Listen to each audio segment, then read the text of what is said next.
دوسرا انداز کا تفصیل ہوتا ہے۔ تیسرا اصول یہ ہے اس آیت مبارکہ میں فرمایا وجاہدوا فی سبیلہ، وجاہدوا فی سبیلہ، کہ وہ اللہ تبارک و تعالیٰ کے راستے میں وہ کوشش کرنا، اللہ تبارک و تعالیٰ کے راستے میں ہو، جو وہ محنت کر رہا ہے، مشقت کر رہا ہے، رات دن اس نے ایک کیا ہوا ہے اور محنت کر رہا ہے، تو کیا اس کی محنت کسی اور کام پر تو نہیں ہے، ایسے کام پر تو نہیں ہے کہ وہ اس کو گمراہی کی طرف لے کے جا رہی، جس میں اس کا وقت بھی برباد ہو رہا ہو اور اس کا پیسہ بھی برباد ہو رہا ہو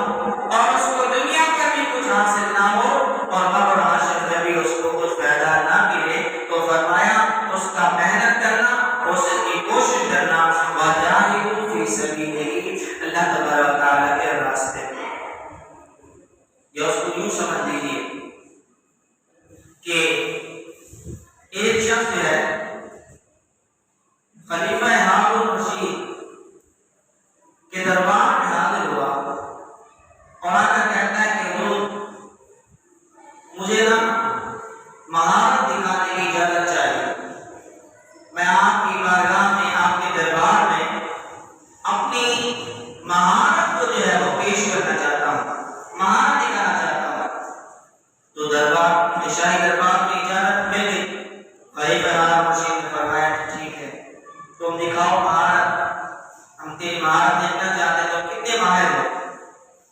تو پھر کیا ہوا کہ اس نے مہارت دکھائی کہ وہ جو شیر تھا اس کے درمیان میں اس نے ایک سوئی جو ہے اس کو گاڑ دی اور پھر دور کھڑے ہو کر دوسری سوئی جو ہے اس نے اس سوئی کی طرف پھینکی جو گڑی ہوئی تھی۔ تو کیا ہوا کہ وہ سوئی جو ہے وہ دور اڑتی ہوئی،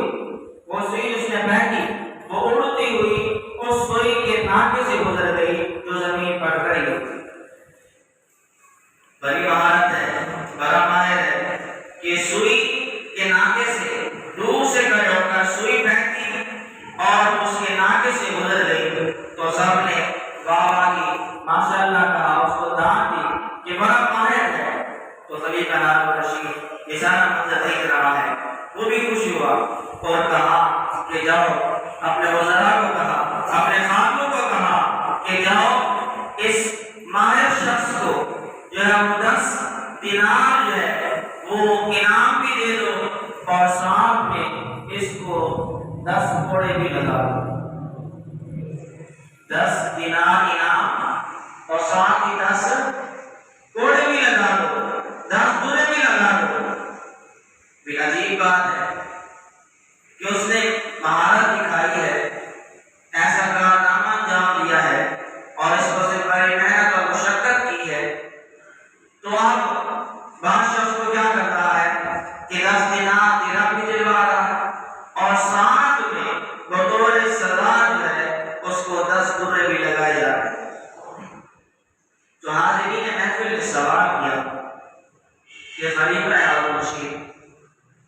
یہ بات تو سمجھ آتی ہے کہ انعام مل رہا ہے، لیکن جو اس کو سزا مل رہی ہے اس کی ہمیں سمجھ نہیں ہے، ذرا وضاحت فرمائیں۔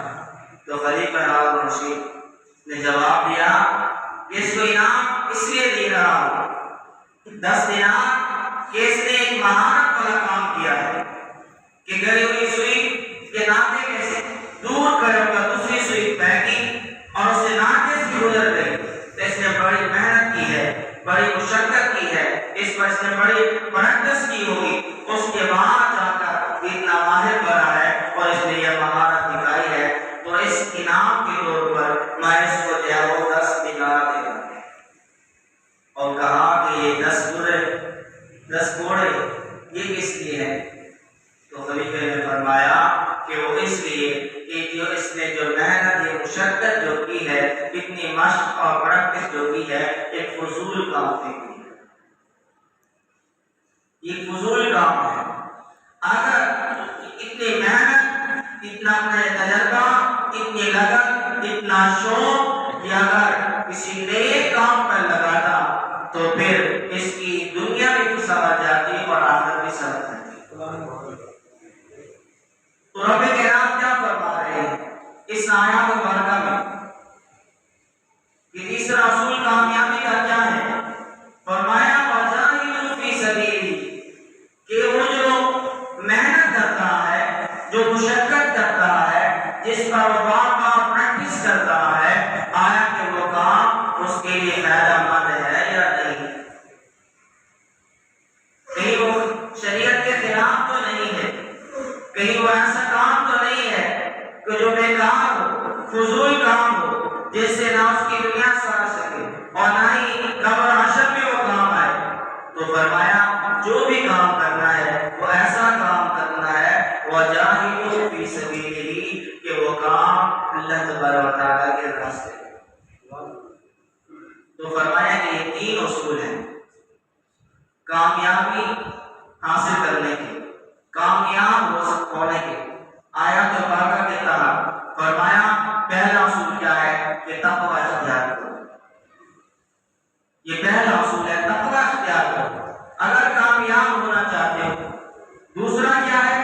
فرمایا اس کی طرف اللہ تبارک و تعالیٰ کا قرب حاصل کرنے کے لیے، اس کی بارگاہ میں پہنچنے کے لیے وسیلہ تلاش کرو۔ اور تیسرا اصول کیا ہے؟ فرمایا کہ تیسرا اصول یہ ہے وَجَاهِدُوا فِي سَبِيلِهِ، کہ اللہ تبارک و تعالیٰ کی راہ میں کو محنت اور مشقتوں کو کوشش اللہ کی راہ میں۔ تو جب بندے نے تقوی بھی اختیار کر لیا اور اس کی طرف جو وسیلہ بھی تلاش کر لیا اور جو کام کیا اللہ کی راہ میں کیا، تو پھر اس کو کیا ملے گا؟ فرمایا لَعَلَّكُمْ تُفْلِحُونَ، پھر وہ کامیاب ہو جائے۔